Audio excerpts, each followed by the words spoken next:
its hustlers. Bowery's got its bums. 42nd Street got Big Jim Walker. He's a bullshit son of a gun.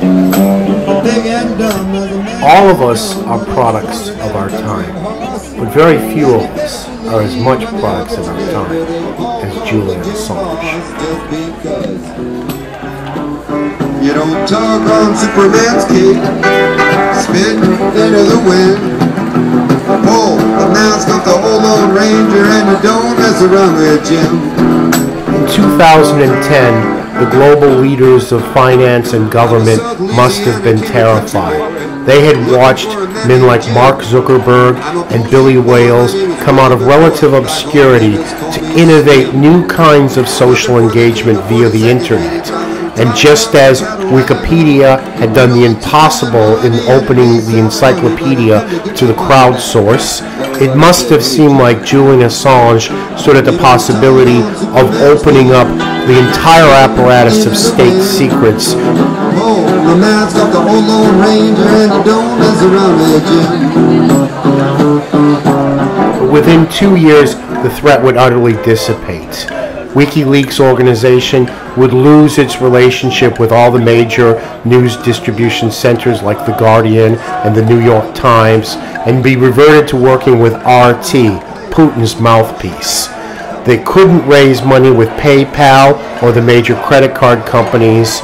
Hackers that supported its campaign would find themselves prosecuted, and Julian Assange would be hiding out in the Ecuadorian embassy.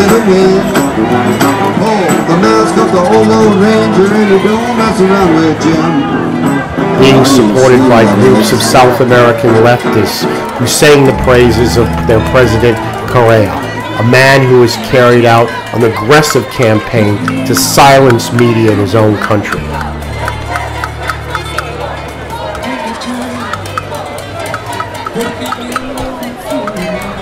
In 2010, via WikiLeaks, Julian Assange released thousands and thousands of pieces of information. Video and classified information about the war in Iraq and Afghanistan that was highly embarrassing to the American government, and then massive cable communications between American diplomats all over the world, which showed embarrassing facts about the American relations with many of the world's leaders and opposition movements. Julian Assange would have passed his life in obscurity but for one event, the seduction of Bradley Manning.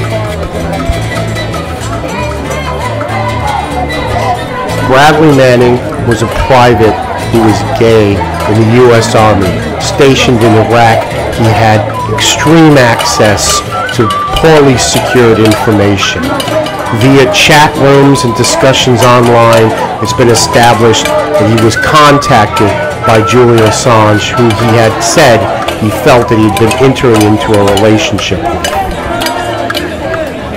There's no direct evidence that Julian Assange played the sex card with Manning, but Manning did see himself as, quote, in a relationship with Julian Assange, and gave Assange gigabytes of the confidential information that would make WikiLeaks a household name.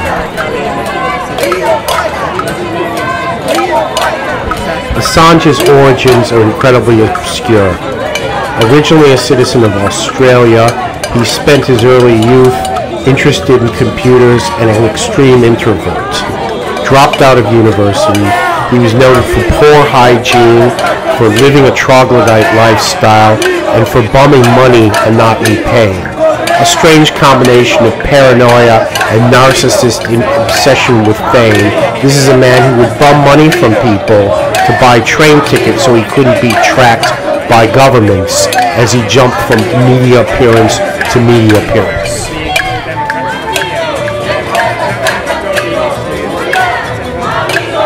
In order to believe Assange's basic concept that Sweden is a dangerous nation in league with the CIA, repressing his free speech, and Ecuador is a safe haven from which he'll be able to continue his work, one simply has to say that you deny all of the shared values of the Western society, not just the government, but organizations like Reporters Without Borders or Amnesty International, who generally praise Sweden for its respect of free speech and its legal system, while condemning Ecuador for its crackdown on the media and its use of the state apparatus to repress political opposition.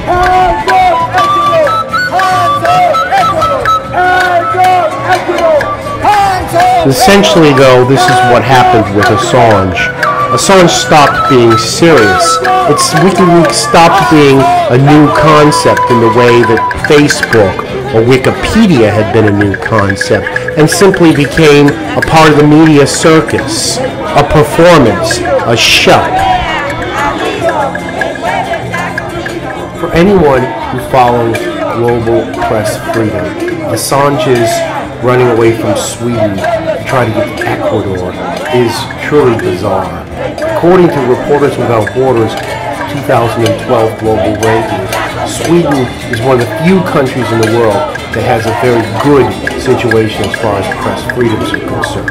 The UK and Australia's situation was described as satisfactory, but Ecuador was defined as having noticeable problems.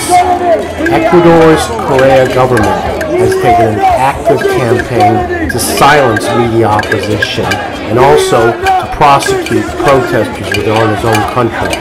But, oddly enough, when Assange decided to go to Ecuador, hundreds, if not thousands, of his supporters stepped into line and suddenly started imagining Correa as a great Che Guevara liberating the world media against the established patriarchs of the United States / imperial power / Sweden / Australia / wherever you want.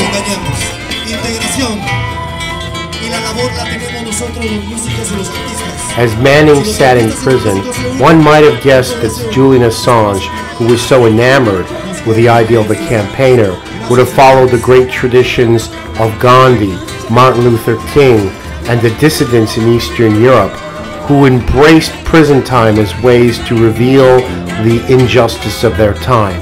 But Julian Assange is a new kind of postmodern campaigner who will do anything to avoid prison for almost any sentence. I guess if you want to believe that the two women that used to work for WikiLeaks created the allegations of rape so as to help the Swedish government send Julian Assange to Guantanamo Bay to be executed for the information that was published in WikiLeaks, you certainly can't believe that. People believe in all kinds of things like angels. In fact, the whole world is made up of ridiculous, strange concepts that people believe. But if you ask me, a more creative conspiracy theory, given the reality that we face, is that Julian Assange himself is a CIA plant. That the CIA used Julian Assange to get control of the open journalism movement and through him to discredit it and disunify it.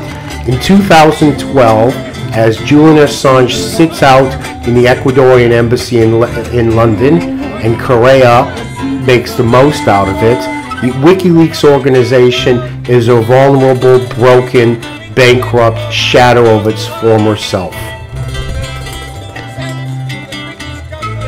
In fact, the reality simply cannot be escaped.